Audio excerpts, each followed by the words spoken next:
It is my pleasure to welcome you to the fourth section of the crash course Marketing, Market-Oriented Business Management. This fourth section is located on the strategic level of marketing, and it is about brand management, how to create and manage strong brands. What I'm about to tell you is based on the integrated marketing system, which in turn is based on a Swiss research project which was called Branding Star, and I had the honor to head this project. Unfortunately, as it was a Swiss project, all the publications are in German.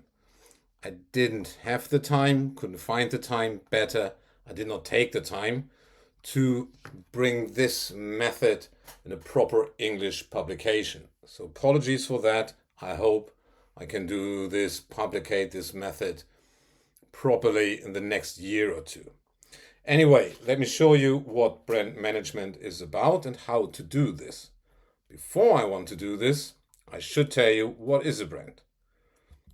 Think of a common conversation in a pub, very casual, and what you often hear. Yes, I pay more for a brand because it's better quality. The brands are made for us who have some status or feel good. Something in this direction. So we often assume that a brand is always made for consumers, that it is of better quality, and that we have to pay a bit more. And also in the literature, you find terms like brand premium, which means the extra money you have to pay in comparison to so-called or understood non-brand. However, I would like to differ with this understanding. Rather high quality brands, perhaps costing a bit more, that would be something like Mercedes, Audi, Apple, perhaps Marks and Spencers.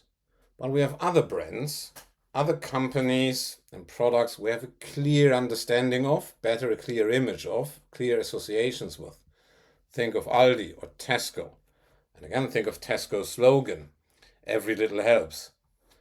These are brands, Tesco and Aldi, they are not associated with high prices and quite often not associated with super high quality, even though, of course, the quality is very decent. So that means there also are brands, and it's not just the price and quality upper end what are brands. And not necessarily a brand needs to be in a consumer market. Think of Siemens, or quite often British Petrol. Siemens is entirely working, or nearly entirely working, in the B2B sector. Or there, at least there is their main business. And you do not even need to be a company.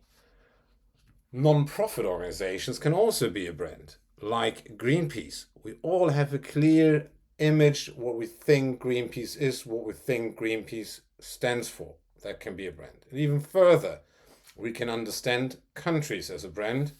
We have a clear image, what France is, what France stands for, or Germany. So quite a bit can be a brand, and you can say virtually everything, even people, can be brands.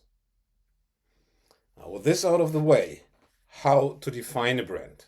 And here, think back to the years after the Second World War, so the 1950s, especially in Europe. Europe was rather just shattered, was partly, or in huge parts, in ruins, and there were not so many products out, represented by these cubes. Now there are few products out, and the customers had to buy these as they had not many alternatives. Then we put a lovely label and name on our name and symbol, a lovely label on our product. We had a competitive advantage. And there you can find, against this backdrop, a formal definition of a brand. A brand is a symbol consisting of words, images, or a combination thereof to distinguish a product or company from its competitors. Now time went by, and we all became more wealthy, and the countries were more prosperous, so there were more products out, not just a few that we had in the 1950s. And now every company thought, painting our products, so adding a symbol, a label on it, that might help. So just this formal definition of a brand won't help you anymore. Then, against the backdrop of this development, the understanding of a brand evolved with the changing markets and therefore also the approach of how to manage brands. So the understanding of a brand is much broader. And I want to give you an understanding or a definition in the form of a figure. So you have the demand side, this is in blue, and the supply side, which is in blue, and the demand side, which is in red. We have a product, whatever this is, a car, some food, might even be a service. Then we label this, and we call it branding, have a lovely symbol on it, a lovely name, and we have a branded product. We throw in the rest of our marketing mix, the price, the place, how we distribute this, and the promotion, our communication campaigns. And this is the basis of what we throw into the market from the supply side. On the demand side, hopefully brand awareness comes up, and the people are aware. There is this brand. The brand awareness then is the precondition for an attitude that the people form against this brand. You can also say the image of the brand. And I suggest and I recommend you understand the image as people having needs and wants. So what are their motives? What do they want to have? And then the people, target group, compares their needs and wants, their motives, with the brand and the attributes of the brand. And look if the brand attributes are good and can fulfill their needs and wants. And if that is the case, happy days, there is brand preference resulting. That means brand A, brand B, brand C, whatever it is the preferred brand. If something is my preferred brand, I hopefully have the money and I buy this brand. I use it, and because of my expectations are either fulfilled or disappointed, that will strengthen or weaken the brand image and my awareness, knowing, there's this brand, it's of relevance to me. Furthermore, we're not doing brand management as a manager, as a business person, just for fun, because we want to pass time. No, we're doing this to make money, and the money comes out of people buying our brands. If you have watched the first video of this crash course, you should remember this slide, because I was showing you exactly this slide to explain what happens in marketing. Now, the definition of a brand and what happens in marketing is very, very similar. One could say basically the same. Therefore, I would say brand management is a wonderful approach to have your marketing sorted, and as marketing should be the core of business administration, brand management might be the most important approach for your business administration. As you have a wonderful thing there. You have a brand, and the brand is your goal and your integrating element. Internally, we know what we have to do, what we are obliged to do, everything that caters our brand. And externally, the customers know what to expect from us. So I think brand management is a very, very valid and useful approach to marketing and business administration. But having shown you the definition of a brand as a figure, I want to give you a very short, on-the-point definition in writing. Of course, you find longer ones, but I think in the spirit of keeping it simple and strong, this would suffice, especially for practice. A brand is a product, or it might be a company, that is distinguished from competitors by a target group and provides this target group with desirable benefits, so with utility or value. I hope I could make clear what a brand is. Now I want to come to the point how to manage a brand, creating and managing a brand. So you have one step, which in this crash course I was already dealing with under segmenting and targeting. We want to sell a brand to customers. Therefore, we need to know who our customers, who our target group is.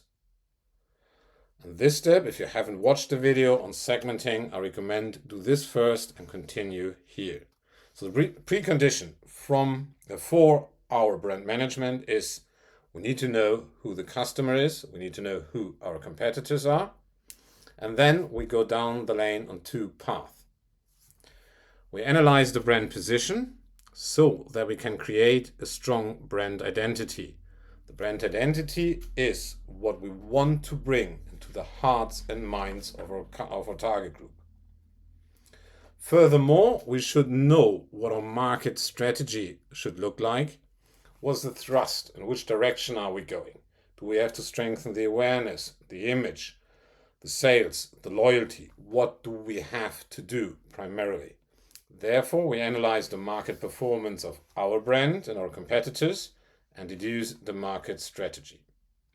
Third step, if applicable, is analyzing and managing brand portfolios in the case we have more than one brand we're operating.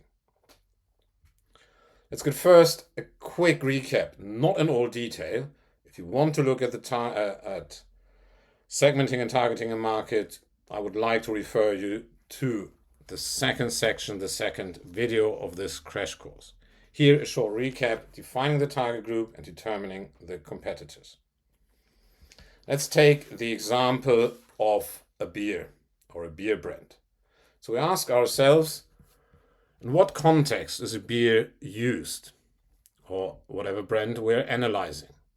What motives are coming up in the context of when using such a product? Finally, how can we describe the target group? Another example, simplified, the context of using is having a beer with the friends on a barbecue, in a pub, watching the rugby, whatever you do. In this situation, we might distinguish between rather product, in this case beer-related motives, and motives that are related to our friends with whom we have the beer. So beer-related might be joy, refreshment, taste, thirst quenching. That is the motives that we have. With our friends, we want friendship, fun, we want to relax with them, and of course we want honest friends. We want to be clear straight out. The target group might be, in its core, between 20 and 30 years old. Everybody drinks beer, but beer is rather a male drink. And the people who are doing this have a rather outgoing, active lifestyle. And that is simplified. If you have this as a real project, you would have to look into everything in more detail. We know the target group. Now we need to know who are our competitors. And competitors is every brand within our product category, the product category in the widest sense, not only in this case beer, but alcoholic beverages, that can fulfill the needs and wants, the motives of our target group in the defined context of using. Everyone who can fulfill these motives is a competitor. So for our beer example, we might say our primary competitors are the beer brands. But I don't need to drink beer in a pub. I can have a wine, a cocktail, or something like this. These might be our secondary competitors. And I might even go to the pub and have no alcohol at all. So we have soft drinks, water, such drinks, non-alcoholic beverages.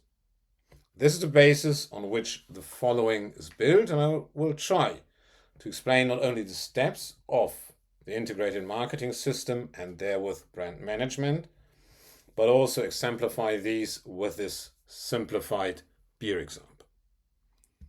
Let's go to the first section or first path.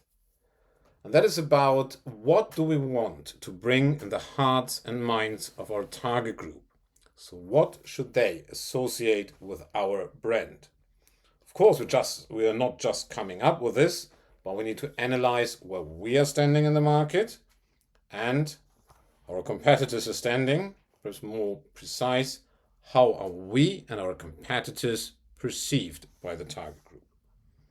Before I show you how to do this, the principal approach of crafting the brand identity and managing a brand image. Like everything in life, in its core, it is very, very simple. On the company side, the brand manager side, we are designing a brand identity and want to position this brand with the target group. As I said before, the brand identity or the brand aspired brand position is what we want to bring in the hearts and minds of the target group. After we are having this solid concept, we translate this into brand operations. So how does the product look? What's the pricing? What are distribution channels? What are or how do our communication campaigns or advertisements or commercials look like? There, supply and demand meet, and the demand side, the target group, can form a brand image. That is the brand image, is what the target group actually thinks and feels about this brand. And the idea of brand, and then this circle we go over and check and prove and analyze. That is what you do in brand management in its essence. Now, how does the brand positioning or the brand crafting the brand identity work? So I hope this figure makes this clear. You can understand the axis, Y and X axis, as brand attributes. Whatever we had the beer, joy, or tasty, it's very good taste, and the other thing is fun with my friends. Now, our brand is the navy colored bubble. The ideal brand, which can you translate in these are the preferences of the target group. So the maroon bubble means that is what the target group wants. So of course, to be successful, they should buy us. We need to position ourselves, our own brand, close to the preferences of the target group to fulfill their needs and wants so that they can achieve their motives. That is the one perspective. We want to position ourselves, our brand, on the brand attributes as close as possible at the ideal brand, the preferences of the target group.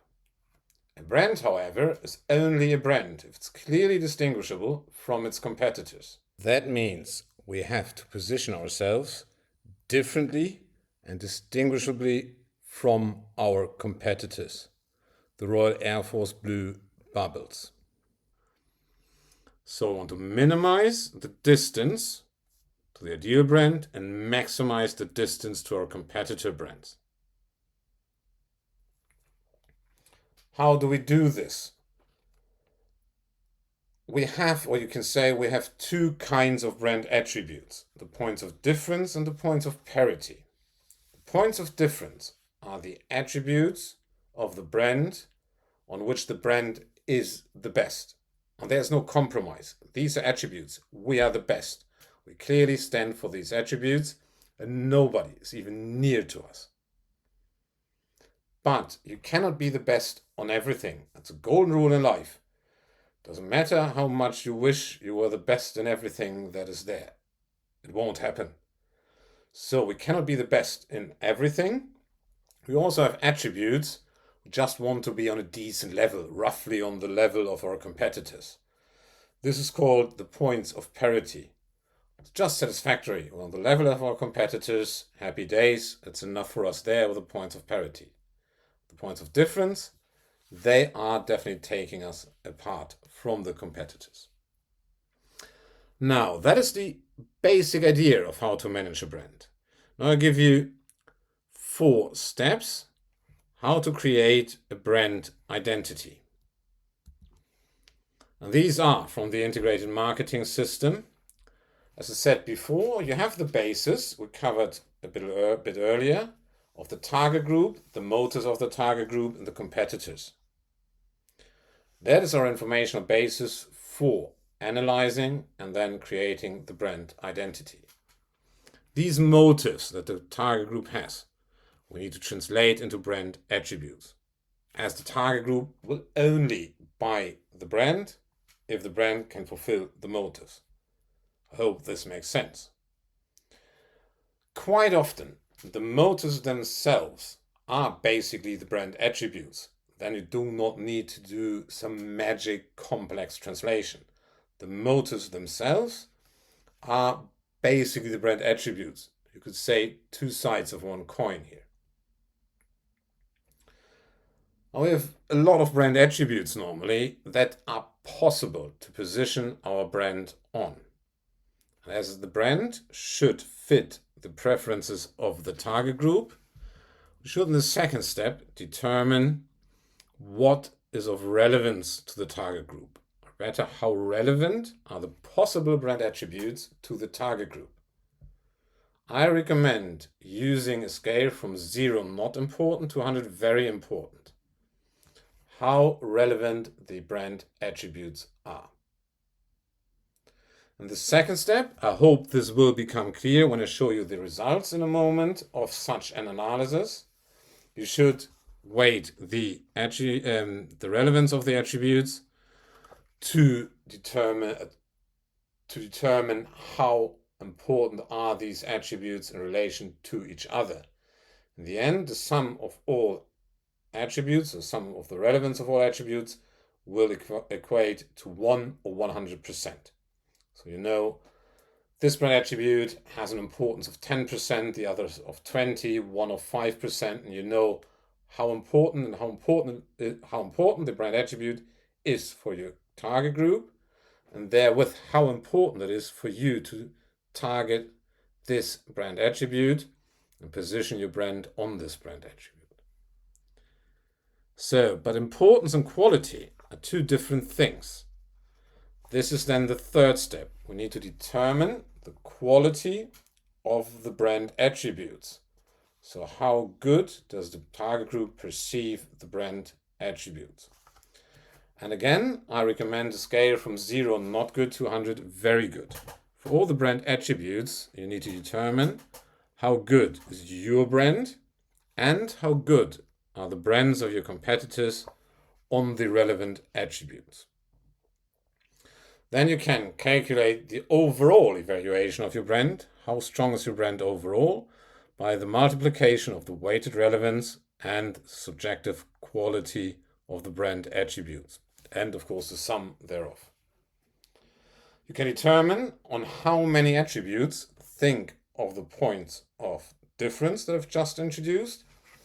How many attributes did you win? On how many attributes is your brand the best?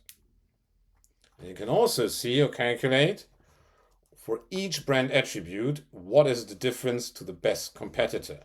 How much better are we? How much poorer are we performing? And from this analysis, you can deduce norm strategies for a brand identity. And that is what I will show you on the next 2 slides. Actually 3. So again, we have a beer example. And the context was drinking beer with friends. We have our brand attributes, rather beer related, joy, refreshment, taste, thirst quenching, or rather friends related, friendship, fun, relaxation, honesty. So I made these numbers up, but assume our target group thinks on the scale from 0 not good to 100 very good, joy 85, then refreshment 55, taste 40, thirst quenching 45, friendship 90, fun 90, relaxation 70, honesty 65. Now you can weight these relevances. The sum of all of these will be 100%. I can say the most important brand attributes are friendship, fun, alongside joy, and for the others you see the importance there in relation. Second step, we need to determine the quality. Assuming we are brand A, and we have 3 competitors, B, C, D. I see the numbers here on the scale not good, 0 not good to 100 very good. All the numbers in. I will not go through all the numbers and read them. Out of this, we can determine the delta, the difference to the best competitor. You see in the last column. So with joy, we're scoring a 76 on the scale not good, 0 not good to 100 very good. Best competitor is brand B with 81, So we're 5 worse. Well, here on the bottom, honesty. We are associated with honesty, not good, 200 very good, with a score of 85 by the target group. Brand B, beer B, best competitor on this dimension, has 82. So our delta, our difference is 3. We're 3 better. Now, if you multiply the relevance, the weighted relevance, with the quality, and then sum it up, you come to an overall preference, which would be again on a scale from 0 not good to 100 very good for the beers. We score 80.4, beer B 83.1, C 68.1, and D 62.1. See on how many attributes we are the best. We are on 3, brand B, beer B, 1, 5 attributes. Now let's have a look at how are we performing and what should we do. I promised you norm strategies. On the x-axis, this is how this works generally. I'll show you the example in a moment. On the x-axis, we have the profile, we have the number of brand attributes, which is normally the motives we won, we are the best. And on the y-axis, the preference, how good are we in total, are we perceived. So it's like traffic lights here. If we have a clear profile, so we have won the most attributes, and we have the best score in overall preference or brand evaluation, happy days. We should secure green, go on, continue what you're doing, you're not on the wrong path. We're going to the left. Some other brand has a better profile, has more attributes won. But we're scoring relatively good in overall brand evaluation. That means we need to improve our profile. We should invest in the way we are going. On the bottom right, we have a very strong profile, but unfortunately, we do not have the right attributes by all appearances, as our overall brand evaluation is not so good.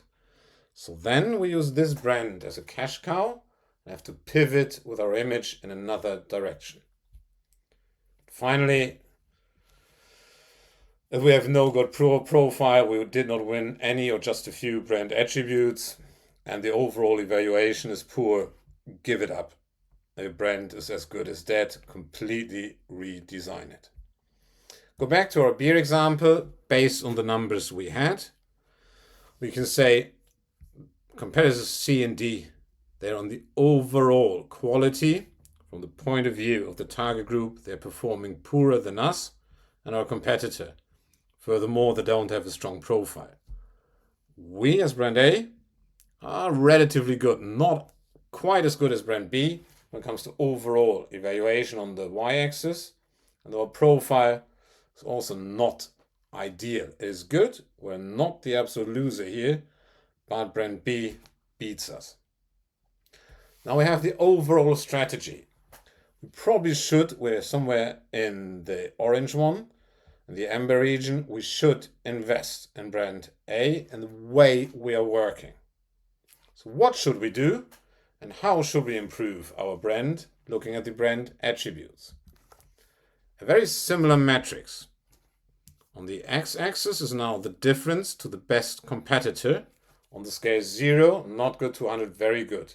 There the difference, +3, +5, +10, or -5, -10, -20, whatever the score is. That is the quality score. On the y-axis is the relevance, as the weighted relevance in percent. That's the same principle. If an attribute is highly relevant and we are the best, happy days, get on with this. If an attribute is highly relevant, but we are worse than our best competitor, we need to select the attributes here and decide we want to invest in them, we want to strengthen them. If we are the best, but it's not too important, take it as a sort of a cash cow. Use this as a foundation for your brand, but in the long term, you should pivot to another attribute. And if we are performing poorly and it's not relevant, the attribute, just give it up. Back to our beer example. As I said, x-axis difference to best competitor, y-axis relevance. So the maroon bubbles are all the friends-related attributes, and the Royal Navy blue ones are the beer-related attributes. So we are, with our brand, performing very strongly with friendship, honesty, and refreshment. With all the others, brand B is better. And we see what is not so important is the beer-related attributes, where it's fun and joy. That is rather important. So how can we now define proper brand identity? We should build on friendship and honesty and have refreshment, happy days, sort of. We have it, but it won't win us the war. We probably should get the fun thing more into the center and build a strong image around friendship, honesty, and fun. And to picture such an image, or to draw such an image, you can use the brand identity structure, the circles designed by Aker. There you have a brand essence. That is the core of the core. That is what we want. Everyone associates with our brand. That must be firmly built into or burned into the hearts and minds of our target group. The core identity are the key attributes that also should be very strongly or firmly embedded within our target group. And the extended identity, you could say, are such nice to have attributes that it's okay if someone has these, good for us, but it's not the most important thing. Based on the analysis a moment ago, our brand identity for the beer could look like this. The brand essence would be something like the beer for true friends. Then in the core, as I said just before, we build our brand image on honesty and friendship. We're already strong there, and add fun to it. We are the brand. We are the beer. You can have fun with friends, and that is honest friendship you see there. And all the actual beer attributes with relaxation, they are sort of added attributes on the side. But Aker's brand identity circles, they're not the only way of drawing a brand identity. Another approach is semantic networks. And here's an example a bit simplified from years ago from a consulting project in Switzerland. It was a brand, chocolate brand, getting with all the stereotypes here. Chocolate brand from Switzerland. Target group was middle class, solid Swiss people. So it was not for export. It was a Swiss brand for Switzerland. And what my colleagues and I came up with in the end, that the brand and the brand essence was at home in Switzerland. What people should associate with this chocolate brand at its core was family, at home, Switzerland, and harmony. So whenever I see the chocolate brand, automatically what should pop up in my mind is, family, I'm at home in Switzerland and feel complete harmony. And with these associations, further associations in the extended brand image or brand identity are associated with, it's chocolate, of course. And then at home in Switzerland leads to, I associate comfort, trust. With family is connectedness, friends are also a part, children, joy, and good luck. So that is another way to draw a brand identity. I told you earlier at the start of this section that brands are not only in the consumer market, but also in the B2B, in the business environment. There is a bit of a specialty. Essentially, Brand management works the same, or the process of brand management works the same for consumers and for business customers. But there's something you need to keep in mind. In the first video of this crash course, I told you what is the fundamental difference between B2C marketing and B2B marketing. And the difference is B2C brands, they are focusing on emotions. We all strive as human beings after having good emotions. So I cannot come up with any example from the B2C world where emotions are not at the core, at the heart of marketing and at the heart of brand management. The B2B world is different. Companies want to make a profit. And if they're rationally behaving, they want to sustainably maximize their profit. So the brand identity is not so much emotional that we should define, but it's rather rational. As companies striving after a very rational thing, maximizing the profits. So we have two options for creating a brand identity. And that is, we can add value to our customers' operations by more efficient, or by providing him with, or enabling him to have a more efficient process. That means, in essence, cost reduction, or having a more effective end product, a higher quality end product, which then will lead to higher revenues. You can also see here in this value chain, we have our B2B brand at the start on the left. So some pre-product we're delivering to the manufacturer, and he, a simplified world, will bring an end product to the customer. So we can either say customer value 1, we can position our brand on, is higher efficiency, work with us, and you have less cost. Or better effectivity, work with us, and your end product will be better, higher quality, and your customers will be happier, and you will make more money by winning more customers, or being able to charge them more. How such a brand identity could look like, again, a project from my old consulting days, a bit simplified. That was for a coating solution provider who had coating solutions, coating some surfaces for the industry, so that they can do their work with tables or whatever they have there. And we have two parts: the effectiveness, work with us for your coating solutions and you have a better end product. And work with us for your coating solutions and you're more efficient, you will save cost. And the associations that the customer should have: work with us and we're creating better value for you. The design of your products will be more beautiful, and we protect the value. With our coating, we protect the value that you produce there. And with our design, it's eco-friendly and gives it a natural feel. Now, on the efficiency side, we are the best partner. We have the best in mind. We have your best in mind. We will always do client's best through individual solutions, and we always look for the most cost-effective solution for you.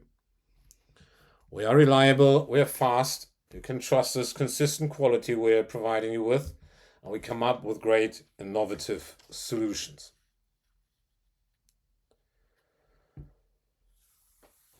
That is for the B2B sector. And again, it's rather rational positioning. The process itself, how important are the attributes, how good are the attributes, so on, is the same.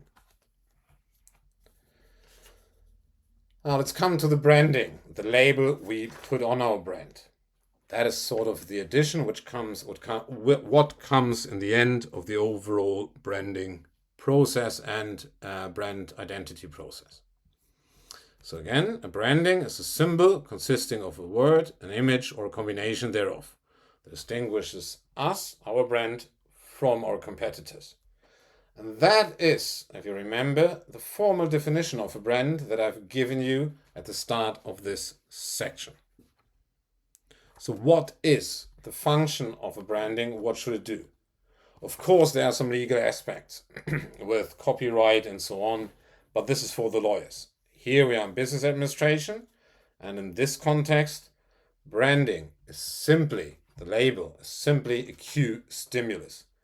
Whenever I see a Mercedes star, the Siemens writing, Unilever, Salesforce Cloud, HSBC, Microsoft stuff, the Apple, whenever I see these things, the brand image should come up in my mind. All the associations I have should pop up.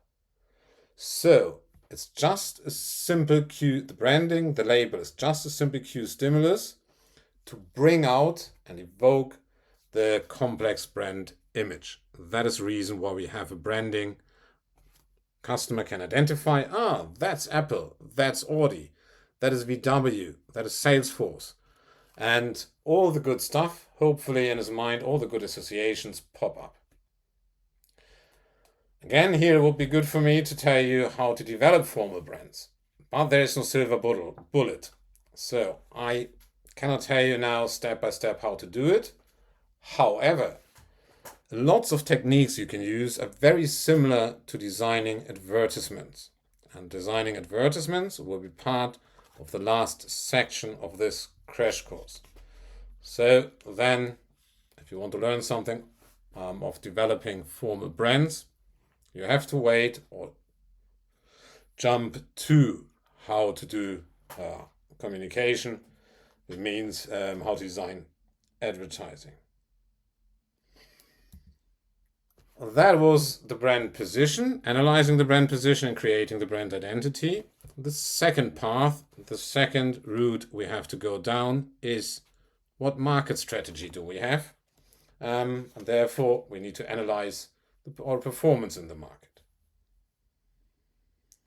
Again, something that I've shown you before in the first section, the first video of this crash course.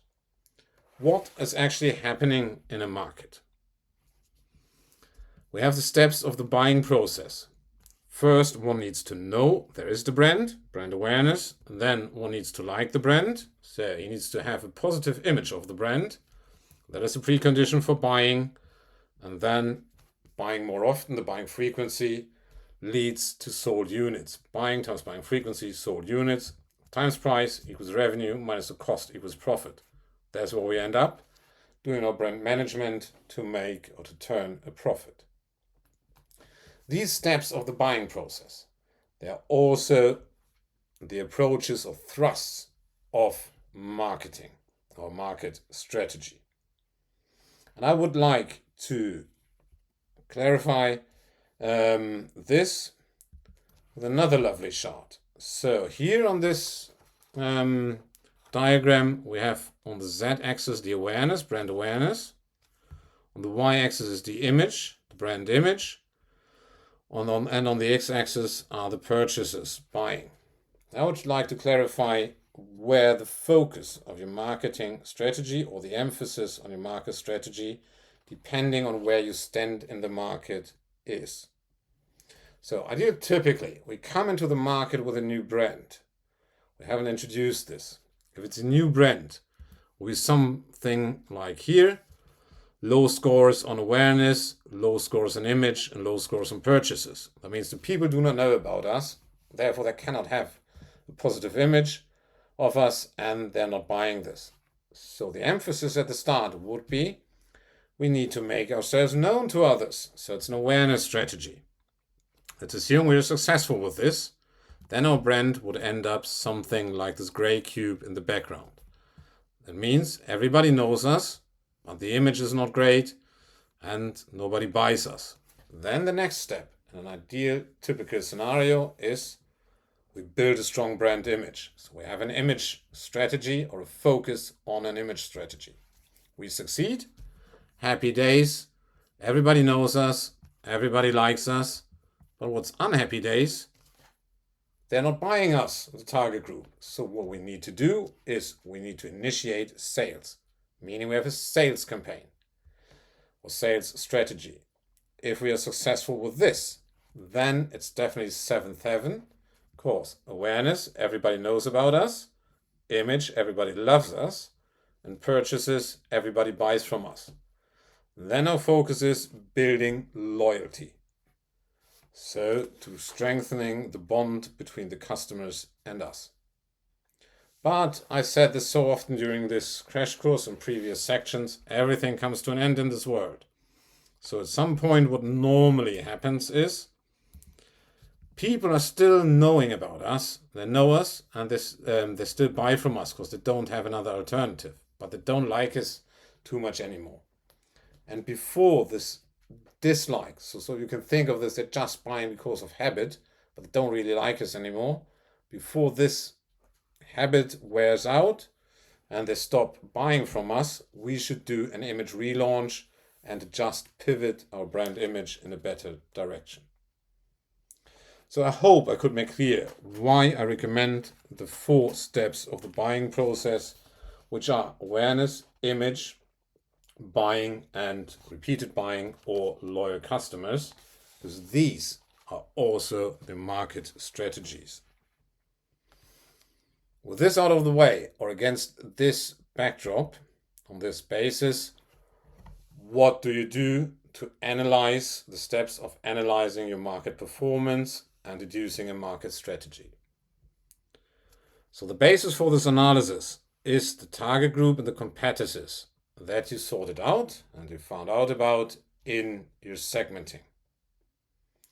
Now you need to determine how strong are we performing on the steps of the buying process, which is how many people know us and our competitors' brands, how many people have a positive image and of our competitors' brands, not only of us, how many customers do we have in our competitors, and how many loyal customers. Next step is the conversions. Conversions is converting from one step of the buying process to the next. I'll show you with an example in a moment.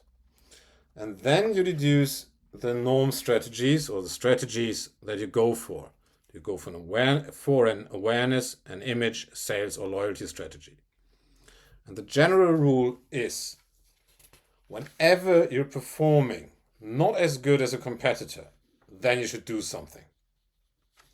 But let me show you this on an example. Let's assume we have only 2 brands, our brand and our competitor. And this is how we are performing in the market.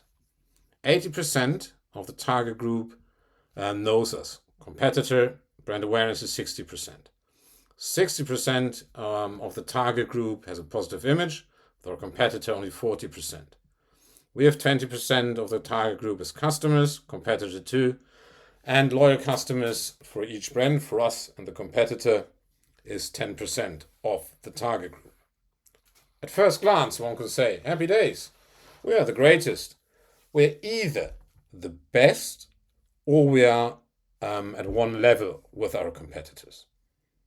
That would be a huge mistake and very risky. Now and I will show you with the conversions, which will come into play now. The conversions is always one step to the next. Then awareness, 80% of the target group and 60% stays the same. Now the conversion from awareness to image is 75%. It's calculated by image divided by awareness. 60% divided by 80 is 75%. While it's for competitor B, 40% divided by 60% is 66.7%. So that means we manage to convert 75% of those who know us to liking us. It's converting from those who know us to liking us. Let me give you the other example, or the other next step, image to customers. 60% of the target group have a positive image of us. 20% of the target group are customers of our brand. 20 divided by 60 is 33%. That means we are able to convert 1/3 of those who have a positive image of us to customers to buying our brand. Our competitors are much better. They are at 50%. 40% of the target group know them, 20% of the target group are buying brand B or a competitor. 20 divided by 40 is 50%. So we're definitely not good here. And now, remember I told you, everywhere where we have a problem, we should do something. Because let's have so that means in this case, we should definitely have a sales strategy. That is where our focus or emphasis should be on. We definitely have to do something. Because what will happen if our competitor just gets up the awareness? All the other steps, they will follow. And it's much easier to do an awareness campaign than to do. Normally, it's much easier to run an awareness campaign or awareness strategy than a sales or loyalty strategy. So this situation that you find here is highly dangerous for the brand that I've presented you here. So we're weaker. To sum it up, you determine your performance on the steps of the buying process, calculate the conversions, and everywhere where you are performing not as good as a competitor, there you have to do something. There your emphasis should be on. Now, with these steps out of the way, which is analyzing one brand, let me go to brand portfolios. So the case when you have more than one brand. And again here, we do not have multiple brands out of fun. We have multiple brands because we want to make money. And you can see this, and brands have a role, they have a function. You can see this on the y-axis with low-end brands, normally lower price, associated normally with a lower quality, and high-end brands, associated with a higher quality, higher utility, and also a higher price. So you have normally the low-end brands, you have flagship brands, the core of your portfolio, one might say, and high-end brands, and some flankers on the side.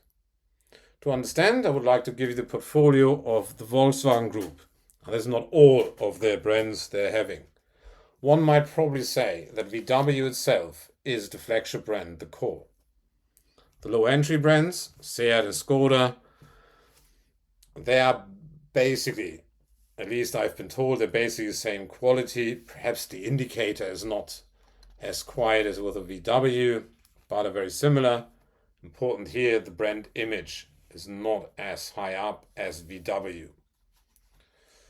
Higher than VW is Audi and then Porsche.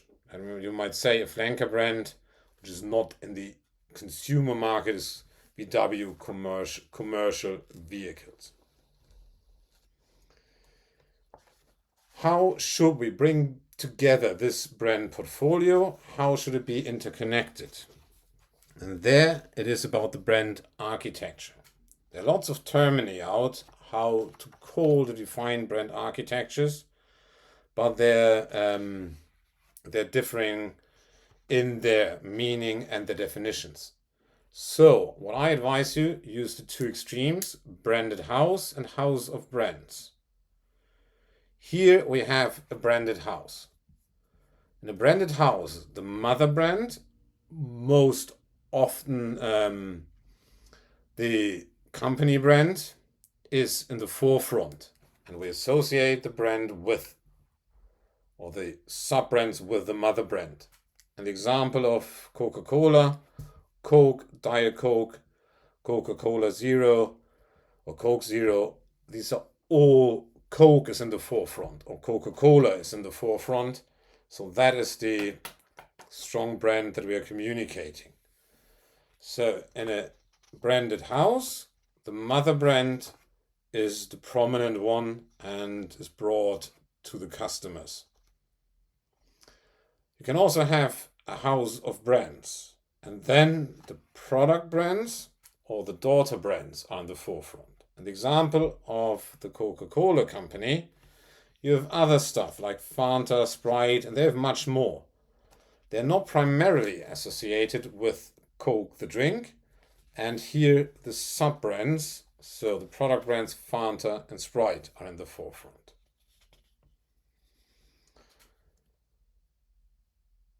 How do you go about if you want to bring a new brand into the market? That is called brand extensions. And I want to explain this by, or exemplify this with Red Bull, market leader in energy drinks all over the world, I believe. And you can go first for a geographic extension, and not really a brand extension. Red Bull, even though it was inspired and its origins comes from Thailand, I believe, it is an Austrian company. Start in Austria, and then now they're all over the world. The geographic extension. If you will, the actual brand extensions are line extensions and category extensions. Line extensions, you stay within your product category or your product line. Example would be Red Bull Cola. That would be an example for line extension. It's also a drink, soft drink, energy drink, something in this direction. I'm not an expert there. Category extension means you go into another product category.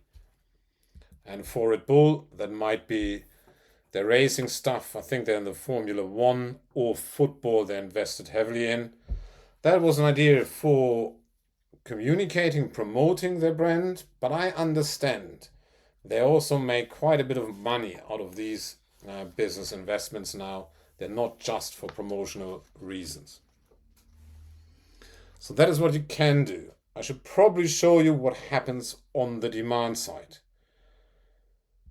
And what happens is we have an original brand that's already in the market.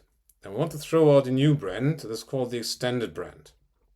Like I've just shown you with Red Bull, Red Bull was in the market, and they got this Red Bull Coke out, or Cola out, Red Bull Cola, which is then the extended brand.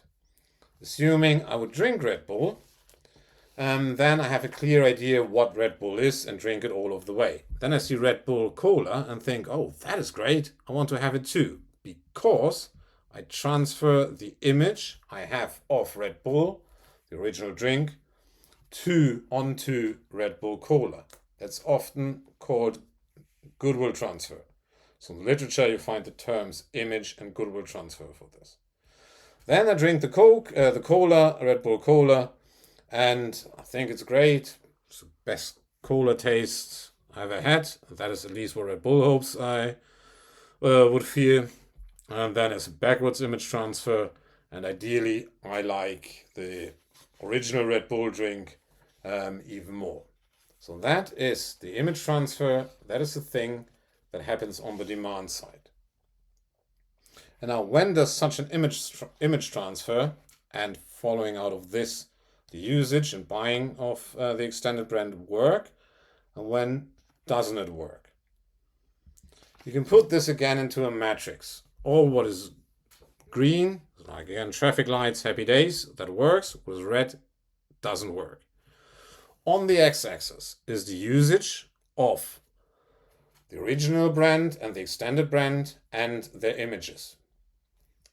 Usage and image of original brand and extended brand might be not similar, they might be similar, or they might even be identical. On the y-axis is the target group. Is it an identical, the same target group, or is it a different target group? If the usage and the image is not similar, it doesn't matter what the target group does, it will fail, because the people cannot transfer the image of the original brand onto the extended brand. It's too far away, the two. So they can't transfer this. If the image and the usage is similar and the target group is identical, then it could work. The target group is able to transfer the image of the original brand onto the extended brand, and then you might realize additional sales. If the target group is identical and the usage and image is identical, then it is stupid to do this, to even launch this extended brand, because you would cannibalize yourself. For the same purpose, two brands in the market of the same company, that's just stupid. Then leave it at one, otherwise the two brands would cannibalize each other, compete for the same target group, and you only have cost or additional cost. But if it's a different target group and the usage is similar or even identical, even though the image, then happy days to reach a new target group, and yes, happy days. A few examples. Let's start again. We have a different target group and same usage and image or similar. Coke, we had this example before. The normal Coke is associated with lots of sugar and not being too healthy. Now since a few decades now, I have to say, comes this healthy lifestyle, and being slim and such things come into play. So Coke brought out Diet Coke, and after they recognized Diet Coke as a very feminine touch, they brought out Coke Zero, which has a more masculine appeal for all the males who think they need to live healthy and drink Coke without sugar. So we have a different target group for all the healthy guys, and rather the female target group for Diet Coke, and rather male target group for Coke Zero. Different target groups, usage and image very similar, rather identical for Diet Coke and Coke Zero. Happy days worked out. What also worked out is Nivea. So they were very successful with their brand portfolio and the brand extensions. Nivea, the cream you put on your skin, and it's whatever, caring, healing, or whatever this does. And then you have Nivea aftershave or shaving foam and such things. It's a similar usage, not identical to this skin cream thing, similar usage, and it's for the same target group. Additional sales worked out, the people were able to transfer the image from Nivea cream, which was there originally, to Nivea shaving, aftershave, shaving foam, and whatever you have. An example that did not work out too well is coming from VW. A few decades ago, they thought that it would be a good idea to enter the high-end premium market of cars. So they designed the VW Phaeton, had their own, I think it was fully made out of glass, their own factory, and I believe it was in Dresden, Germany, had their super high-end premium car. But that didn't work out whatsoever. So that is in the name. Volkswagen means the people's car. And if I buy a super high-end premium car, I probably do not want to be associated with the normal people. So that doesn't work. Furthermore, they were cannibalizing themselves to a certain degree. They were perhaps not in the super high-end up premium sector, but Audi is a premium car brand, and the Audi is part of the Volkswagen, the VW concern. And then having again a second car out that is targeting this segment is not the greatest of ideas. You work double, or you invest double, once in Audi and in Phaeton. And this didn't work out, and as far as I'm informed, the Phaeton is not produced anymore and was not the greatest of ideas. All right, this is when brand extensions fail or when they succeed. Now, finally, how to analyze your brand portfolios. And that is more about when should I throw a brand out. Same, Phaeton didn't work, and Volkswagen, VW hit the emergency brakes and is not producing the Phaeton anymore. When to do this?